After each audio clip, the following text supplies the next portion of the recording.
The Teva ships cut through space like dark shadows, their jagged silhouettes unmistakable, even from great distances. For over 300 years, these reptilian hunters had brought terror to the stars. The Alliance observation post on Outpost. 7 tracked another fallen world, the 5th this cycle, as emergency transmissions faded into silence. The planet's defenders had lasted only 6 days. "Another one gone," Officer Han muttered, his fingers trembling slightly as he passed the report to Admiral Park. The Admiral's face showed no emotion, but the deep lines around her eyes had grown more pronounced in recent months. The Teva were unlike anything the Alliance had encountered before. Standing nearly 8 feet tall with naturally armored scales that could deflect most energy weapons, they moved with surprising speed despite their bulk. But it wasn't just their physical attributes that made them deadly. They hunted in coordinated packs, using tactics that seemed to evolve with each engagement. They learned from failures quickly and never made the same mistake twice. Admiral Park walked slowly to the central holographic display, where representatives from the remaining Alliance worlds had gathered. 17 species, each with their own. Advanced civilizations, technologies, and histories, yet none had found a way to effectively combat the Teva threat. "The defensive line at Zaltar couldn't hold," she announced. The blue light of the display cast shadows across her weathered face. "Their ships have broken through the Cygnus barrier." A murmur ran through the assembled representatives. The Teva now had a clear path toward the Orion Spur, a spiral of stars containing several developing worlds that had not yet achieved interstellar travel. "How many inhabited planets lie in their path?" asked Councillor Ryu, his tall, slender frame leaning forward into the light. 23 systems with intelligent life," replied Park, "but only one with the population and resources that might interest them." She touched a control panel, and the display zoomed in on a blue-green world orbiting an average yellow star. The locals call it Earth. The Alliance had been observing Earth for centuries. Its inhabitants, humans, had developed rapidly in recent decades, moving from primitive flight to rudimentary space exploration in less than a century. Still, they remained confined to their own world and its immediate surroundings, unaware of the broader galactic community and the terrible danger approaching their solar system. "What do we know about these humans?" asked Commander Song, the Alliance's chief military strategist. His people were known for their analytical minds, but even they had failed to find an effective counter to the Teva hunting patterns. "Physically, they're unimpressive," said Dr. Yoon, the Alliance's leading xenobiologist. She pulled up comparative data showing human physiological metrics alongside other known species. No natural armor, relatively weak muscular structure, poor sensory capabilities compared to most spacefaring races. They wouldn't last a day in direct combat with the Teva. Many council members began to turn away, interest fading. Earth would be just another fallen world, another tragedy to add to the growing list. "But," Dr. Yoon continued, raising her voice, slightly, "there's something about their evolutionary history that's unusual." The display shifted to show Earth's turbulent past, ice ages, massive extinctions, radical climate shifts, and the slow rise of human ancestors through it all. Most Alliance species evolved on relatively stable worlds with predictable threats and environmental conditions, Dr. Yoon explained. Humans developed on a planet of constant change. They've survived eruptions, ice ages, floods, droughts. Their entire history is a series of adaptations to unpredictable challenges. Admiral Park studied the scrolling data. "Are you suggesting these humans might have some advantage against the Teva that we lack?" "I'm suggesting they're worth investigating," Dr. Yoon replied carefully. "Their historical records show remarkable resilience in the face of overwhelming odds. They've developed an almost irrational ability to continue fighting even when defeat seems certain." The council chamber fell silent as the implications sank in. For centuries, the Alliance had followed the same approach. Logical retreat when victory was impossible, preservation of forces, careful defense of core worlds while sacrificing outlying systems. And for centuries, they had been slowly losing ground. "The Teva will reach Earth's system within 3 standard years," said Commander Song, breaking the silence. "Not enough time for humans to develop the technology to defend themselves." "Admiral," Park straightened her uniform and made the decision that would change the course of galactic history. Then perhaps it's time we introduced ourselves. Prepare a diplomatic vessel. First contact protocols, minimum technological footprint. She looked around at the assembled council members. And begin analyzing human combat strategies, social structures and psychological profiles. If there's something there we can use against the Teva, I want to know about it. As the council dispersed, Dr. Yoon approached the Admiral privately. There's one more thing about humans you should know, she said quietly. According to our long-range observations, they've spent most of their history fighting each other. They may not be ready for a galactic war. Admiral Park looked back at the slowly rotating image of Earth. Let's hope they learn quickly, she replied. Because ready or not, war is coming to their doorstep. On Earth, completely unaware of the attention they were receiving or the threat approaching from deep space, humans went about their daily lives, working, playing, fighting their small wars, never suspecting that among the stars they were about to be thrown into a conflict that would test whether they truly were the most dangerous species in the galaxy. Dr. Kim stood frozen by the observatory window, watching the snowflakes drift down onto the Antarctic research station. It was her third year leading Earth's deep space monitoring program, and something had changed in the data. The anomalies had started appearing 18 months ago, strange energy bursts from the direction of the Cygnus constellation. Her team had initially dismissed them as natural phenomena, perhaps unusual quasar activity, but the patterns had become too regular, too structured. Dr. Kim, her assistant's voice broke through her thoughts. The new calculations are ready. Kim nodded and turned away from the window. The monitoring center hummed with activity, screens, displaying star charts and signal analyses. 20 of Earth's best scientists worked here, isolated from the world, watching the skies. What have we got? She asked, accepting the tablet. The energy signatures match nothing in our database, her assistant replied. But they're definitely artificial, and they're getting closer. Kim studied the data, her breath catching. The signatures showed clear evidence of propulsion systems far beyond anything humans had developed. More concerning were the radiation, spikes that looked suspiciously like weapons discharge. Something was happening out there, something big. Have you told anyone else? She asked quietly. Just the team. The government liaison is flying in tomorrow. Kim nodded. Good. We need to be certain before we... The alarm cut her off. Red lights flashed as every sensor in the facility suddenly activated. The main screen switched to a live feed from their orbital telescope array. Object approaching Earth. Extreme velocity, called out one of the technicians. Coming from... It just appeared, Doctor. No approach trajectory, it's just here. The room fell silent as the image resolved. Hanging in orbit above Earth was a vessel unlike anything humans had built. Its shape defied conventional aerodynamics, a flowing organic design that seemed to shimmer between states of matter. Are they broadcasting? Kim asked, her voice steady despite her racing heart. No signals on any frequency. Wait. The communications officer adjusted his headset.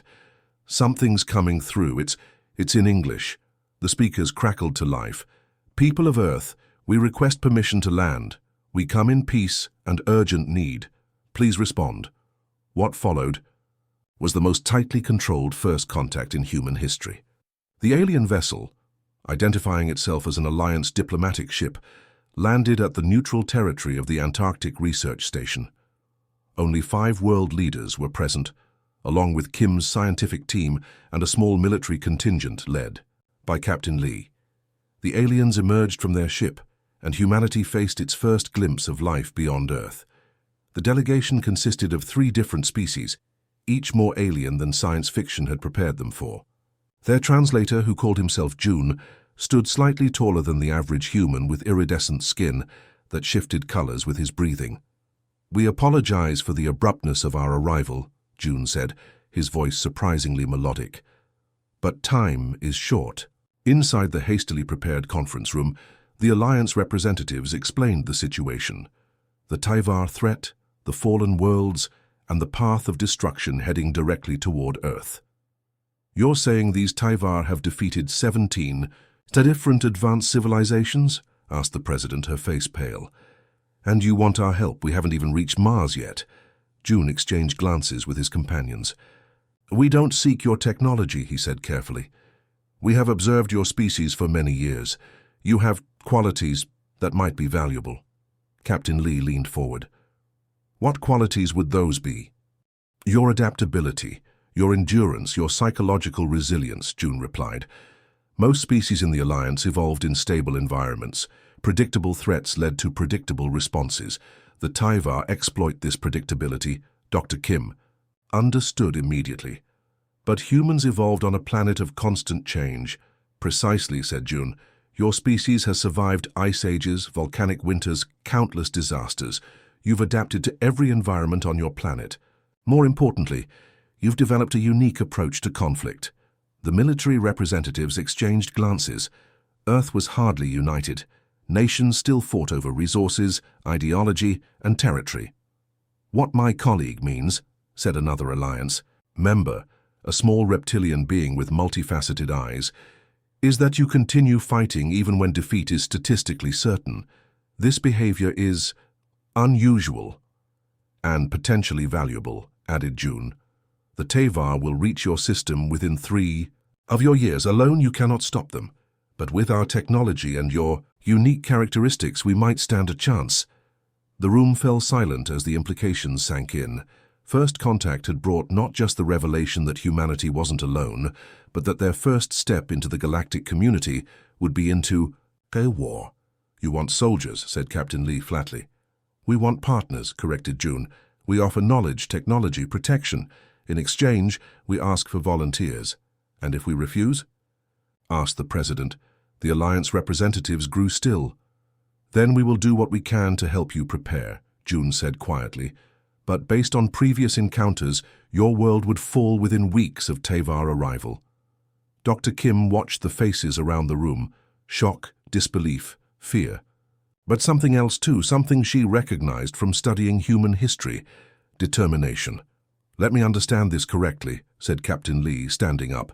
You've crossed countless light years to ask us, a species that hasn't even visited its own neighboring planets, to help fight an enemy that has defeated civilizations far more advanced than our own. Yes, said June simply. Lee looked around the room, then back at the aliens. When do we start? What followed was a carefully controlled revelation to the world. Panic was expected, but humanity surprised even the Alliance observers with their resilience. Within months, a global coalition formed to address the threat. Training facilities were established in remote locations around the planet. Dr. Kim found herself working alongside Alliance scientists, learning about technologies centuries beyond human development. Captain Lee led the first human military contingent, preparing to join the Alliance fleet. They still don't think much of us, Lee told Kim one evening, as they watched recruits training.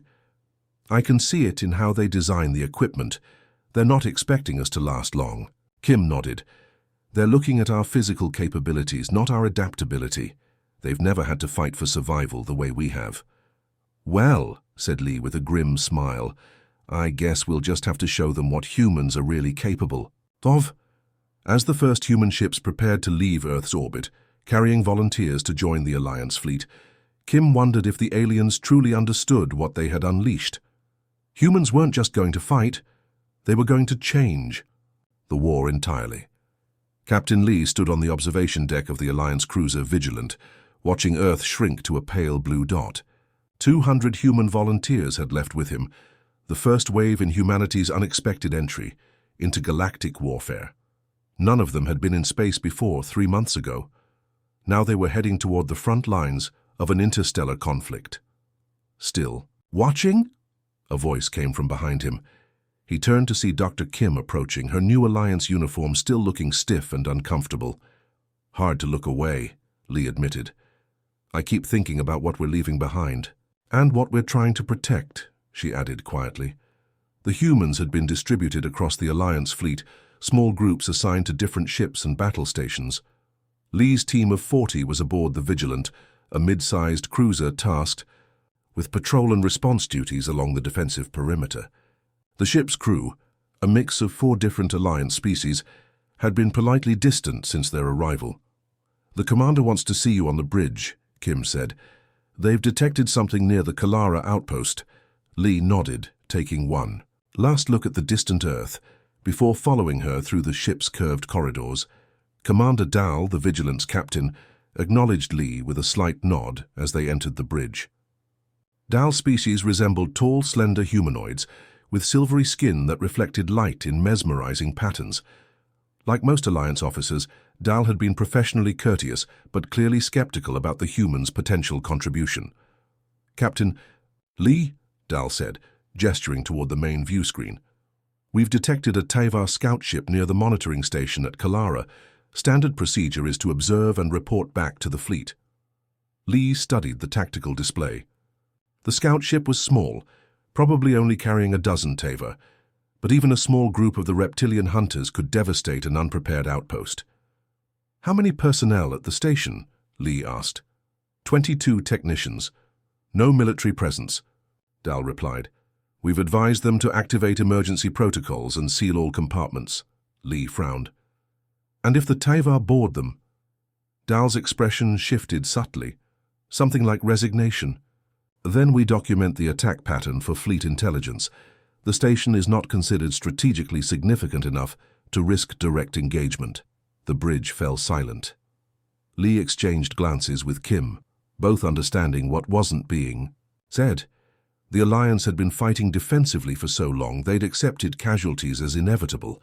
"Commander," Lee said carefully, "my team is trained for close-quarters combat. We could board the station if the Teyvar attack potentially saved those technicians." Dal looked genuinely surprised. "That would be inadvisable. If the Teyvar board that station, survival probability for any rescue team would be less than 20%. "With respect, Commander," Lee replied, "humans are accustomed to worse odds." What followed was a tense negotiation that ended with Lee getting reluctant permission to prepare a response team, with the clear understanding that the Vigilant would not engage directly and would withdraw if the situation deteriorated. They didn't have to wait long. The Teyvar scout ship changed course abruptly, accelerating toward the monitoring station. Emergency signals flooded the communication channels as the reptilian raiders breached the outer hull. "Boarding party ready," Lee reported from the shuttle bay, where 12 human soldiers checked their Alliance-provided weapons. The equipment was advanced but unfamiliar, another disadvantage they'd have to overcome. "Captain Lee," Dal's voice came through the comm. "The Teyvar have breached 3 sections already. Station personnel are trapped in the central hub. I must emphasize the extreme risk of this operation." "Understood, Commander. We're going anyway." The human shuttle launched, crossing the short distance to the station as Kim monitored from the Vigilance tactical station. On the screens, she could see the station's schematics, life signs flickering as the Teyvar moved methodically through the corridors. "They hunt in packs," the Alliance tactical officer explained, pointing to clusters of Teyvar signals. "They'll separate the prey, isolate them, then move in for the kill. It's what they always do." Kim watched the human life signs enter through a maintenance airlock. But they've never hunted humans before. Inside the station, Lee and his team moved quietly through emergency-lit corridors. The signs of violence were everywhere. Smashed equipment, scored walls where claws had left deep gouges in metal. 3 Teyvar, approaching from the north corridor," whispered the point man, checking a sensor device. "Another group of 4 moving toward the central hub from the east." Lee nodded, making quick hand signals.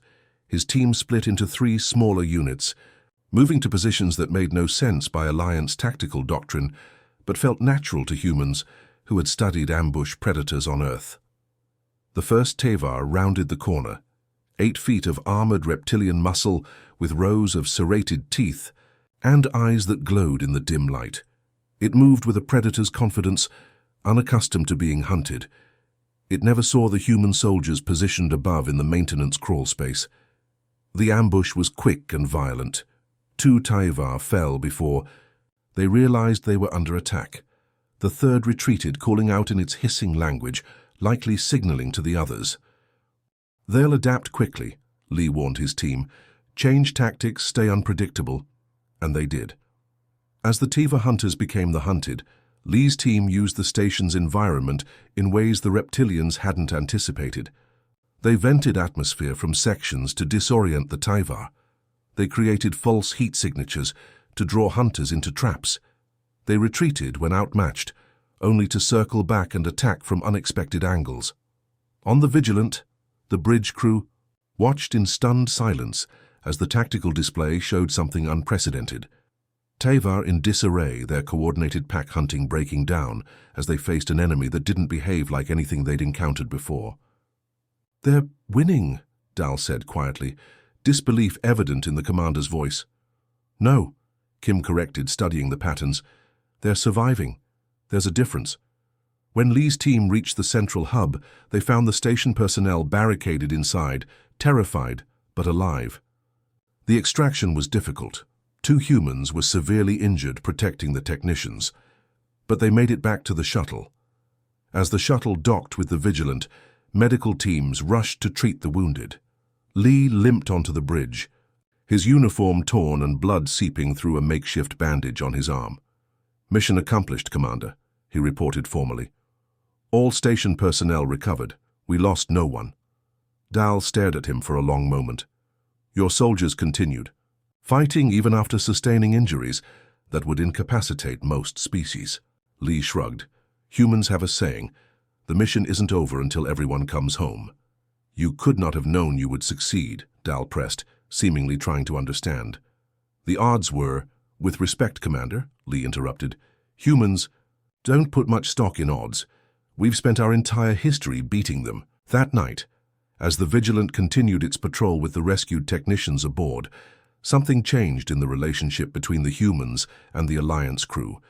The humans were no longer viewed as primitive curiosities, but as soldiers with unusual and valuable capabilities.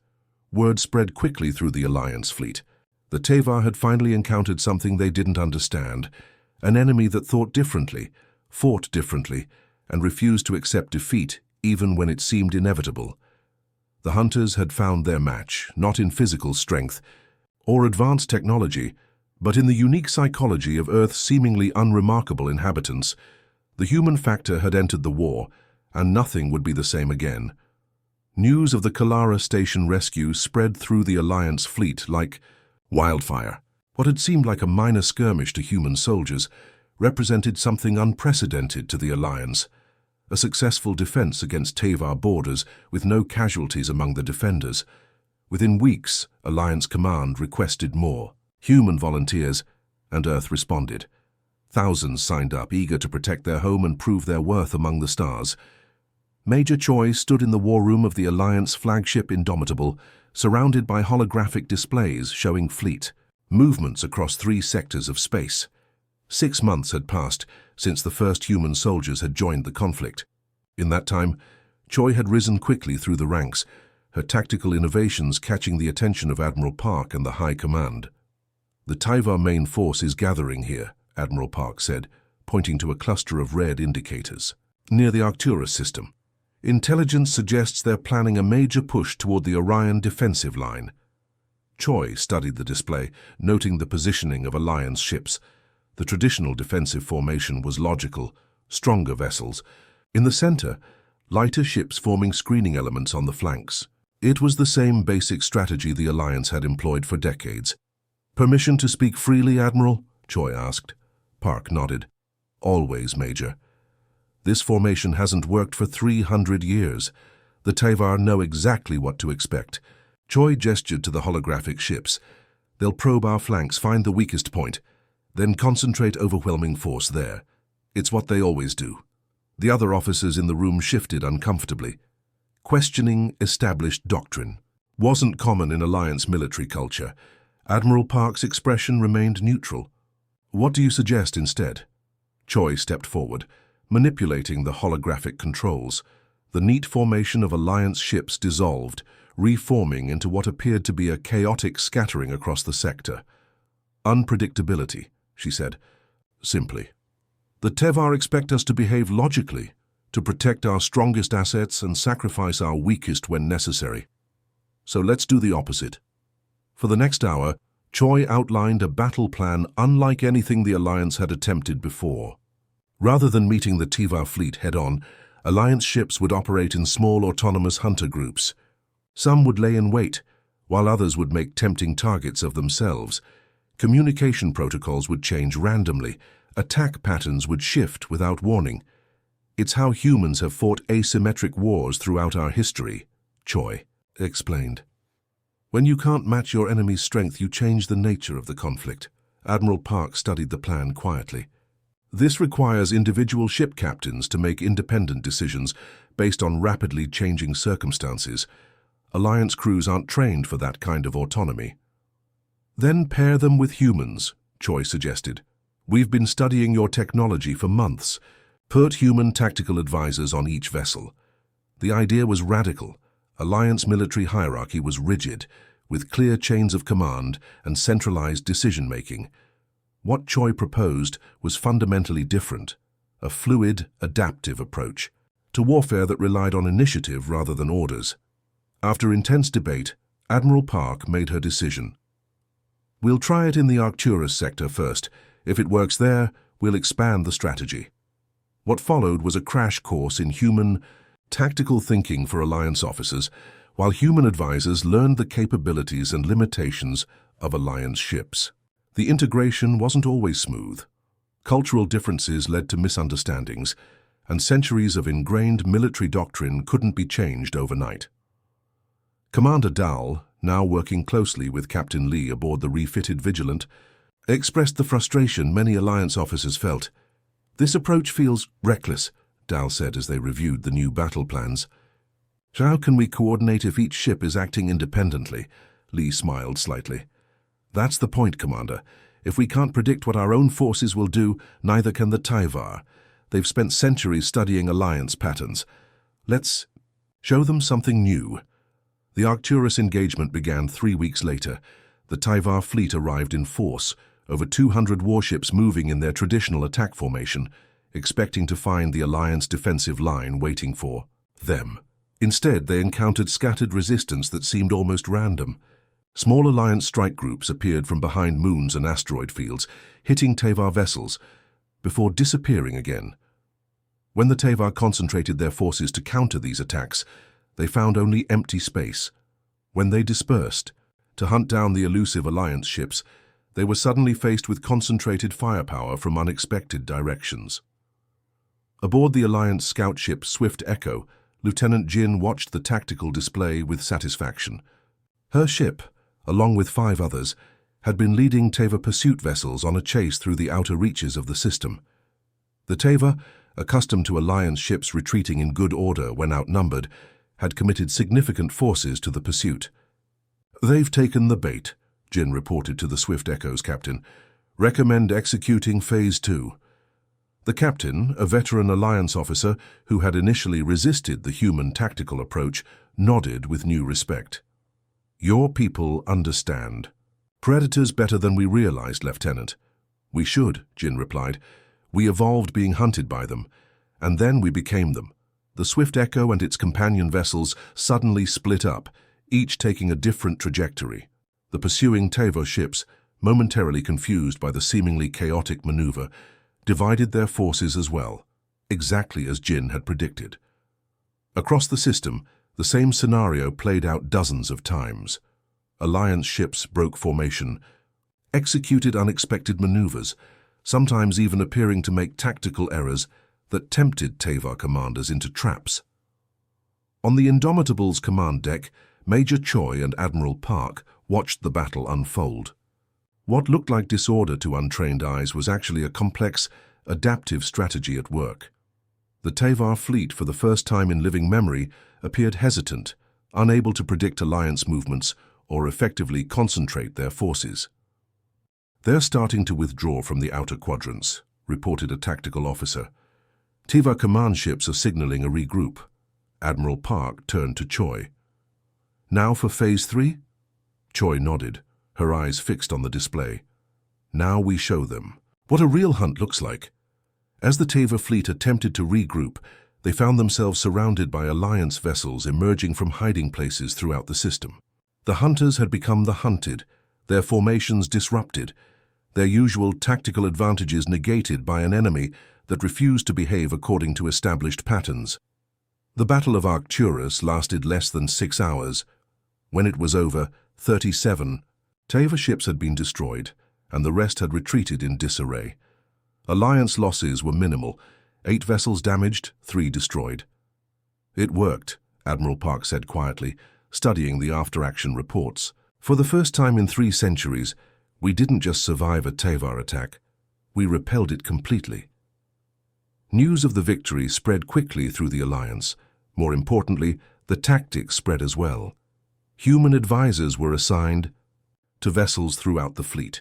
Training programs incorporated human approaches to asymmetric warfare. Alliance crews began to embrace unpredictability as a virtue rather than a flaw. For the Teva, the change was jarring. Their entire strategy had been built around the predictable responses of Alliance forces. Now they faced an enemy that seemed to operate by different rules. An enemy that adapted quickly, fought creatively, and refused to concede defeat, even when logic dictated they should. Over the following months, the pattern repeated across multiple fronts. Teva advances slowed, then stopped, then began to reverse. For the first time in centuries, they were losing ground. The tide of war had turned, not through overwhelming firepower or technological superiority, but through the introduction of a different way of thinking, a human way of thinking, that changed the fundamental nature of the conflict. The most dangerous species in the galaxy had finally met their match. Dr. Song moved carefully through the captured Teva vessel, his steps echoing in the now silent corridors. The Alliance research team followed behind him, scanning every surface, gathering data on the mysterious species that had terrorized the galaxy for centuries. After 2 years of shifting tides in the war, this was their first opportunity to study an intact Teva ship with its systems still operational.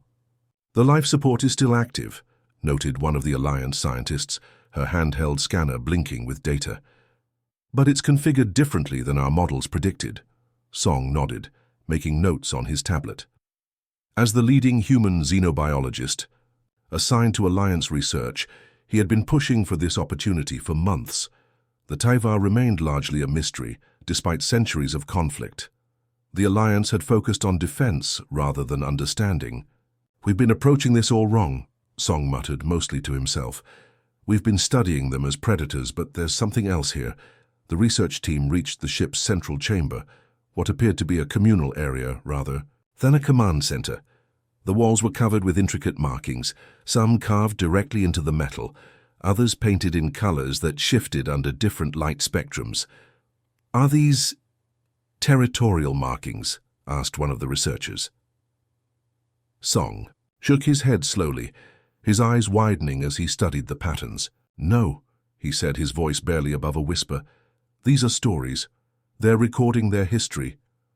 For the next 12 hours, Song and his team documented everything, feeding the data into translation algorithms. The patterns began to make sense, not just as records, but as a complex communication system that the Alliance had never deciphered. Back aboard the Alliance research vessel Seeker, Song presented his findings to Admiral Park and the assembled military leadership.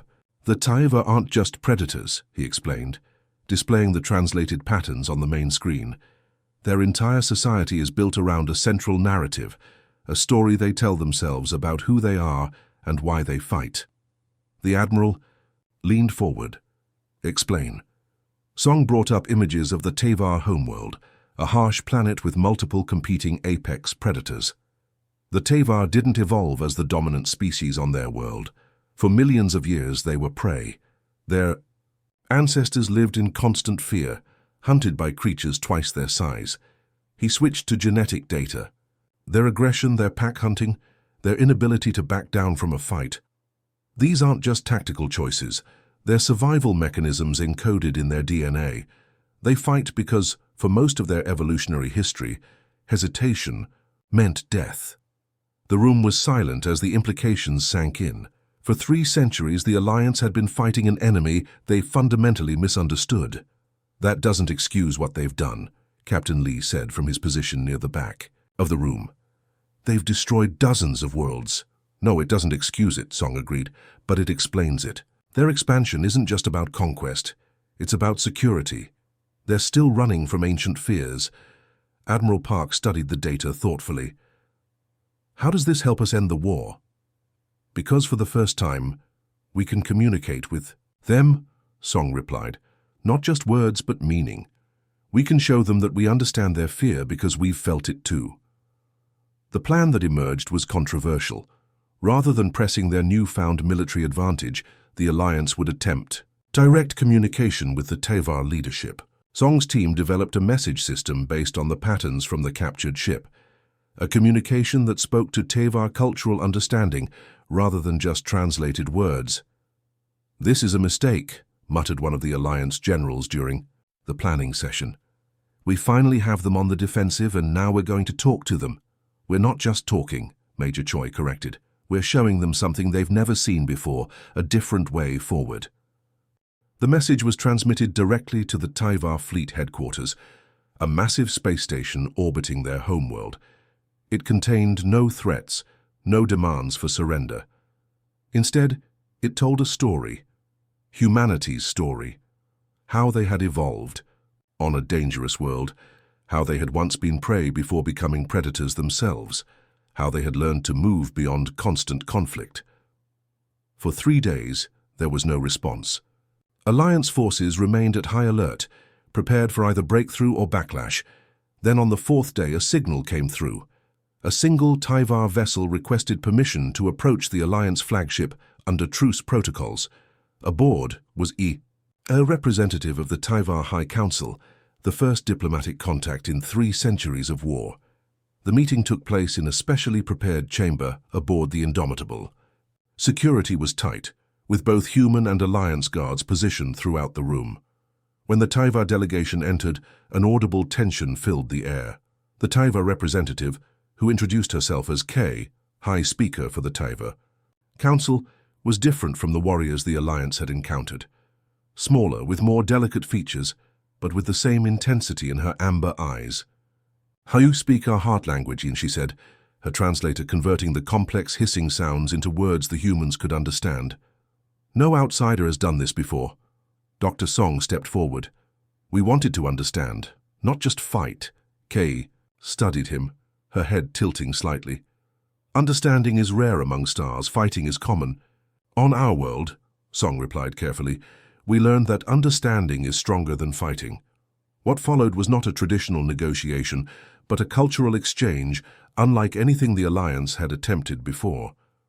The Tevar shared their history, how they had clawed their way from being prey to becoming a spacefaring civilization, how the memory of being hunted had driven them to ensure no other species could ever threaten them again. In return, the humans shared their own evolutionary journey, how cooperation had eventually proven more valuable than competition, how they had learned to channel their predatory instincts into protection rather than dominance.